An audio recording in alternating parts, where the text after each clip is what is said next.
Hey cats, what's happening? I'm in the middle of the soybean field.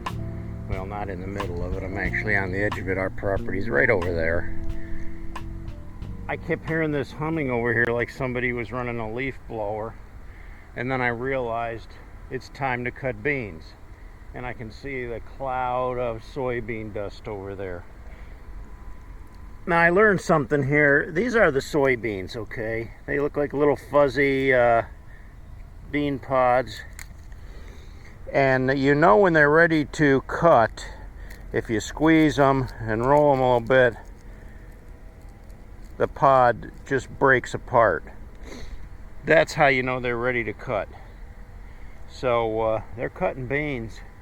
Yeah, they got to be dry. The husk's got to be dry, and then you got these little soybeans there. So yeah, cutting beans today. Wonder what these taste like.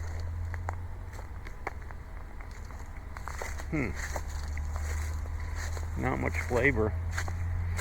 Kind of a dry bean.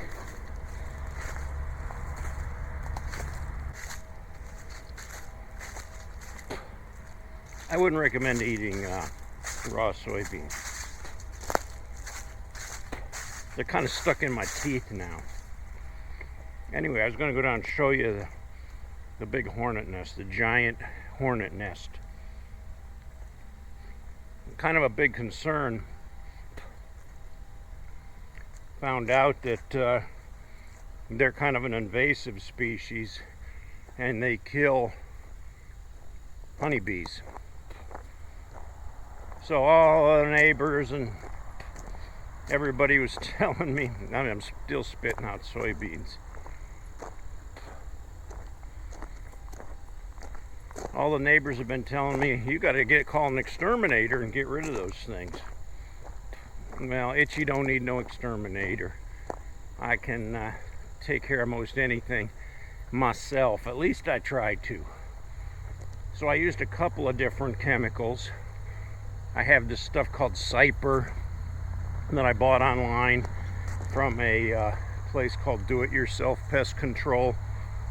And I've used that around the house. And it works pretty good. But now there's still a couple of bees zooming around here, but the hive over there is basically inactive right now. There's hardly any bees at all. So I think I killed the nest. I've sprayed it like 3 days in a row now. And I think it's finally done. I might even hit it again tomorrow. I got just a little bit more spray left. First off, I just want to thank all of those of you who have been sending prayers our way. We need it right now. This has got to be one of the toughest times for V and I that we have ever experienced. She's going through some serious health situations right now with this darn cancer. And she's been fighting it like a trooper. But it keeps coming back to haunt us. So she's been going in for treatments every day this week. And that's not been easy on her at all. So we appreciate the continued prayers there. And we just look forward to her healing this time and getting through this and getting a little stronger and continue on with the fight as best we can. Well, today, I thought I would ask the question, when do you ride? When do you jump on the bike and take off and go for a ride? Obviously, some of you use your bike for more of a utility. In other words, you're taking it to work or you're running errands with it, so it becomes your vehicle. In our case right now, because of V's condition, we've been taking the truck, and it's even hard for her to climb in the truck for our drive all the way up to Cleveland every day. But anyways,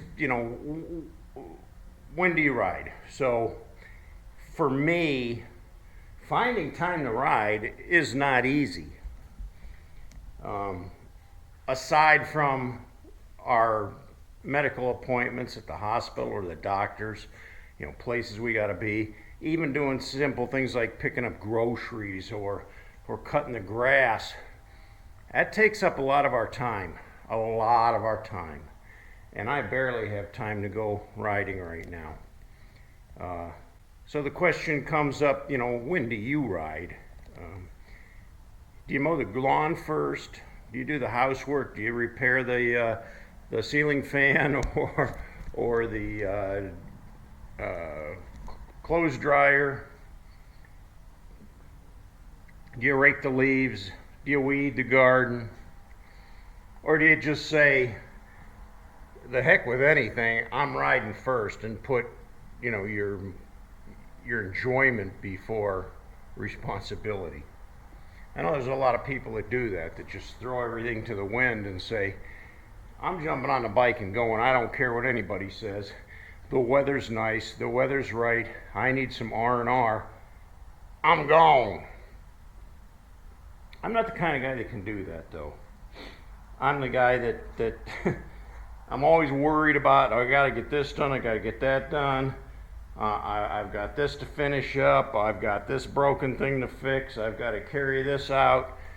So it's always something else. And I keep thinking, okay, when I get all that done, then I can jump on the bike and take a ride. And then all of a sudden it hits me, oh man, I got to make a movie for you. And like I said, I don't like to take the camera on a bike when it's just me. I know you don't want the camera stuck on my head. I still have the camera on my other helmet here, which I've worn the helmet a couple times, but I've never turned this camera on. I've seen the videos on YouTube where other guys do that, and I don't know. I could hold the camera out the window of my car or my truck, and you'd get the same view going down the road. And it's hard for one person on a motorcycle to capture the actual experience of riding a motorcycle. So anyway, back to the question, when do we ride? How do we take time to ride? Many years ago, I was that irresponsible person that didn't care what had to be done. When I wanted to go for a ride, I went for a ride. And that included going across country, going to rallies, whatever else was out there. Now that doesn't work so well for me. No, I got too much going on. Now, I've been retired for a few years. You'd think I'd have all the time in the world. It seemed like I had more time when I was working than I do now. As odd as that is, that's kind of the fact. So obviously, for those of you that are employed, that do work, you take a ride when you get home, or maybe, you ride your motorcycle to work, and after work you take a nice long ride just to kind of relieve the stress. I did that before, a couple times. Just took the long way home, I guess you could say. Do you prefer to go out in the morning? Oh, here's something, well, this past week, we've been driving up to Cleveland and taking I-71 right up through downtown. And when you get up to, into the big city on the highway, on the expressway, boy, traffic gets tight and fast, and these commuters, they drive like crazy.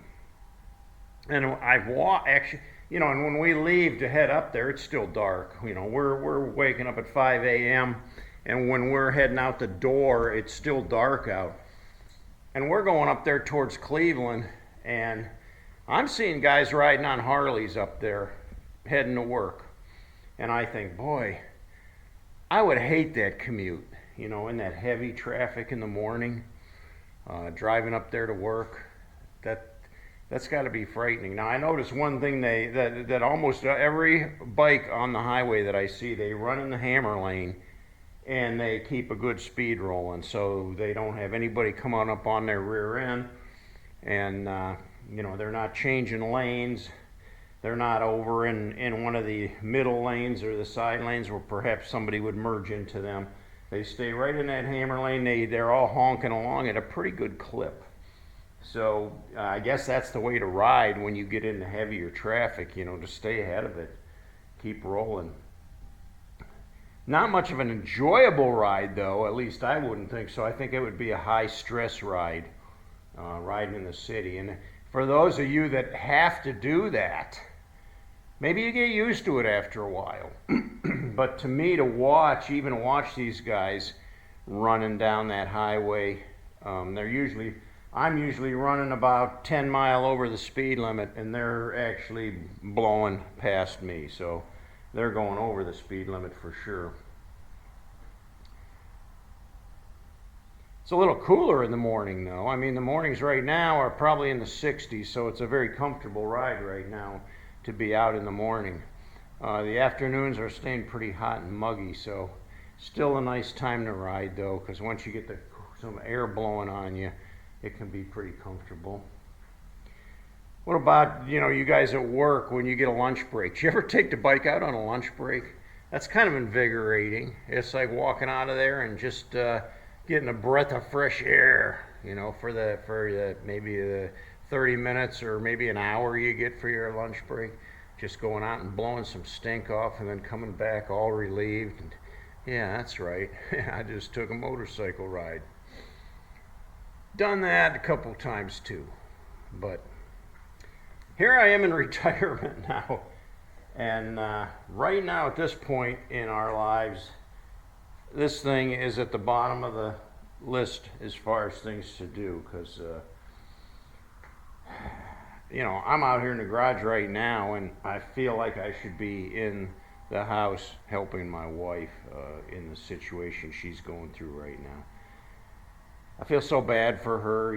If I could, I would take her place. I love that girl so much, and I just it breaks my heart to watch her suffer as much as she has with this disease, this stupid friggin' cancer. It's an awful thing for anybody to go to, and for anybody to go through, and for any of those of you who have suffered through this. Maybe you survived it. Maybe some of you have lost loved ones because of it. It's a terrible thing to go through one way or the other. It's terrible for me just having to be a part of it with my wife. And it's incredibly hard. Anyway, cats, thanks for watching today. Throw a prayer up for us. We would truly appreciate that. And God bless every one of you. I'm serious, man. I enjoy doing these movies for you guys, and I enjoy seeing your comments down below. Some of you guys are very regular about it. It's almost like I know you in person. Some of you I do. Some of you are actually pretty close to me, so thanks for keeping up with my trials and tribulations. So until next time, cats, we'll keep you posted. Catch you later.